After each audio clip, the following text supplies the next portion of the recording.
Magnifique. Merci. Je n'ai pas vu ce film, je ne sais pas si vous l'avez vu. Non, moi je veux bien le titre. Inside Daisy Clover de Robert Mulligan.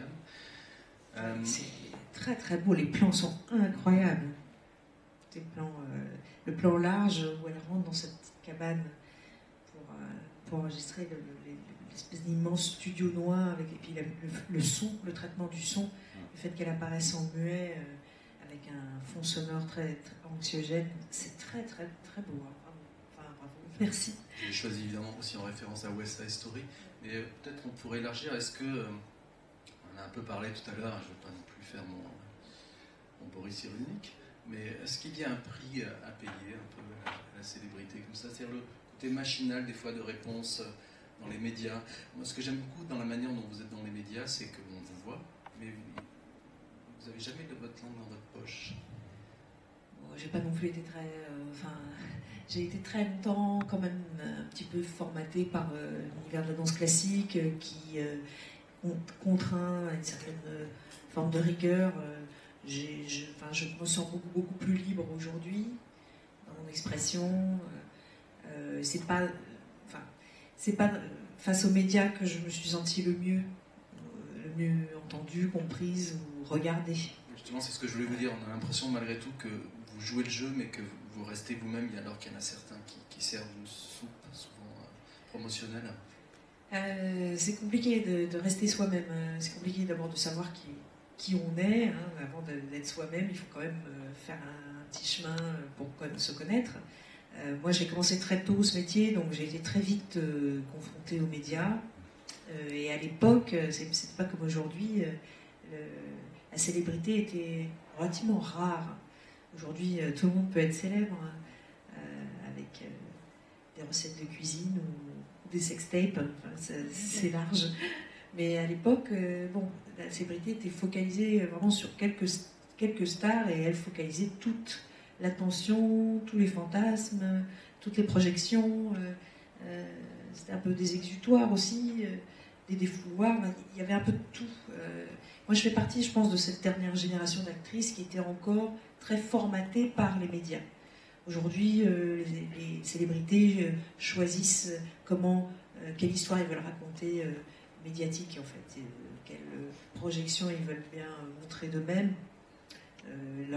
Leur image est beaucoup plus, ils contrôlent beaucoup mieux leur image. Moi, à mon époque, c'était les médias qui faisaient tout, en fait. Les photographes, les agences de presse, et puis il y avait toute une organisation qui se faisait comme ça, un petit peu à l'insu de la personne intéressée. J'en sais quelque chose. Il y a eu un reportage sur Arte il y a 2-3 ans sur Isabelle Adjani, que je vous recommande de voir, qui s'appelle 2 ou 3 choses que l'on ne sait pas d'elle. Et donc c'était quasiment face caméra toujours. Et elle disait, il y a une expression que je déteste, c'est « the show must go on », le spectacle doit continuer. Et elle disait, on pourra me raconter tout ce qu'on veut sur ma carrière, je n'oublierai jamais que le jour de mes 2 accouchements, j'étais seul. Est-ce que parfois, parce que vous allez vous remettre à tourner bientôt sur moi-même, je suis sûr des grands rôles, est-ce qu'on cherche des patchs émotionnels pour éviter de tomber dans la démesure ou pour garder une vie personnelle stable? Faites comme si vos parents n'étaient pas seuls. C'est compliqué de rester équilibré. C'est comme si on cherchait à se guérir, par exemple, d'un rhume en sortant dans le froid sans vêtements, quoi.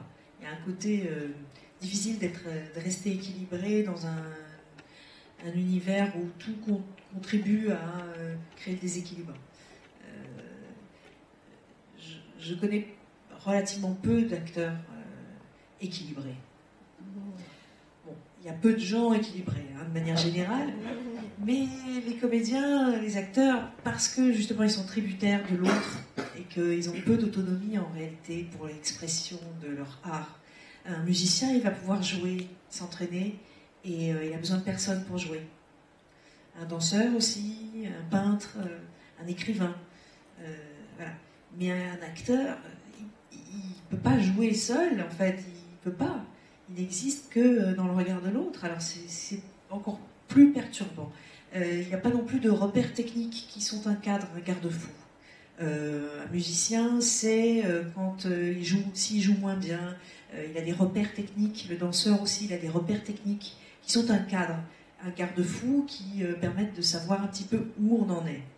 Où on en est. Moi, je savais que il y a eu un moment où j'avais un bon niveau de danseuse, un moment où c'était un peu moins bien, etc. Il y avait une échelle de valeur quand même qui permettait de jauger intérieurement si j'étais performante ou pas.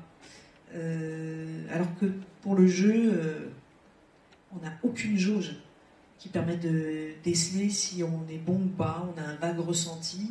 Parfois on se sent super bien dans une scène, et puis la prise d'après on se sent super mal, mais c'est la prise d'après qui est bonne.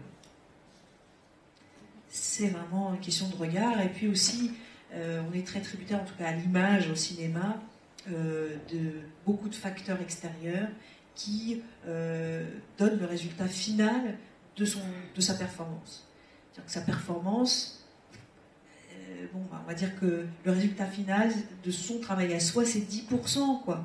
Il y a tout un tas d'autres facteurs qui interviennent, le montage, le choix de la prise. Je me souviens de ce gros bashing autour de Marion Cotillard et de cette scène de mort dans Batman, où elle a été vilipendée sur les réseaux sociaux dans le monde entier avec cette scène. Certaines personnes pensaient me faire plaisir en la démontant face à moi, en disant, pensant que ça me ferait plaisir qu'on défonce une autre actrice, comme s'il y avait des rivalités que moi je n'ai jamais eues. Bon, bref. Et je m'engueulais avec tout le monde parce que je leur ai expliqué, je leur disais, mais est-ce que vous croyez qu'elle a fait une prise? Non. Elle en a fait forcément plein. Et comme c'est une immense actrice, elle a dû en faire beaucoup et elle a dû faire énormément de propositions différentes parce que c'est quelqu'un qui travaille énormément. Donc, le choix de cette prise-là, c'est absolument pas sa responsabilité.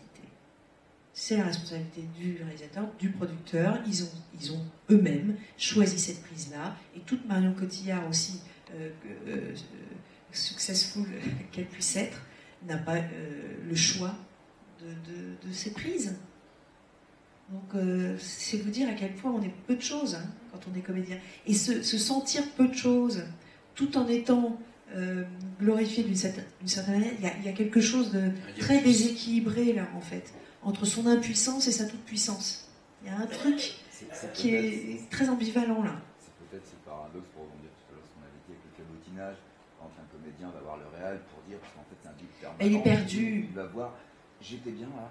Parce que peut-être justement il maîtrise pas tout. Mais d'ailleurs c'est mon réflexe aussi. Après chaque prise, je regarde le réalisateur. J'ai pas d'appui. On n'a pas d'appui en fait. On n'a pas de. On ne sait pas où on en est. On ressent vaguement quelque chose. Est-ce que c'est le bon sentiment? Qu'est-ce que ça donne? Son ressenti, qu'est-ce qu'il donne? Franchement, c'est flou. Bon, c'est un difficile métier. Bon, moi, je suis quand même soulagée d'en être d'une certaine manière sortie. Évidemment que si on propose des beaux rôles, je les prends. La preuve, là, je suis en train de tourner un truc qui me plaît bien. Mais franchement, j'adore mon autonomie d'aujourd'hui. J'adore que ce que j'écris devienne une réalité, en fait. Ça, je ne vois pas ce qui peut arriver de mieux dans une vie, franchement. Vous avez fait la promotion de Open Space, où vous compariez cette autonomie de metteur en scène et d'auteur au fait que le cinéma, je vous cite, morcelle. Vous disiez le cinéma, ça je morcelle. trouvais que le cinéma morcelle au sens où il prend des bribes de soi, des bribes pour tel personnage, des bribes aussi dans le champ, le cadre. Le cadre morcelle, coupe. Moi j'aime l'expression totale et j'aime la scène pour ça aussi, pour que d'ailleurs mes comédiens, je leur donne un champ d'expression qui évidemment dépasse le regard et le visage. Et d'ailleurs dans Open Space il y a un comédien qui est assez connu qui s'appelle Loup Denis et Lyon, qui est dans Scène de ménage, qui est le noir qui est dans Scène de ménage, que tout le monde a vu à la télé. Personne ne le reconnaissait sur scène parce qu'à la télé il est coupé et il ne joue qu'avec une petite partie de lui-même. Et sur scène, il avait son expression dans toute son ampleur, dans toute sa dimension corporelle, rythmique, musicale et tout ça. Quand vous étiez petite ou adolescente, est-ce qu'on vous a fait un jour votre analyse graphologique? Non. Non, jamais? Non. Ah. Pourquoi? Non, pour savoir s'il y avait des choses qui étaient visibles. Non, personne ne va vous la faire en direct, je vous rassure. Merci. Alors, on va regarder le dernier extrait. C'est un des films que vous préférez, vous ne savez pas encore lequel. Alors, je ne l'ai pas trouvé, c'est un film maintenant introuvable pour des questions de droit. La plupart d'entre vous l'ont vu. Pandora.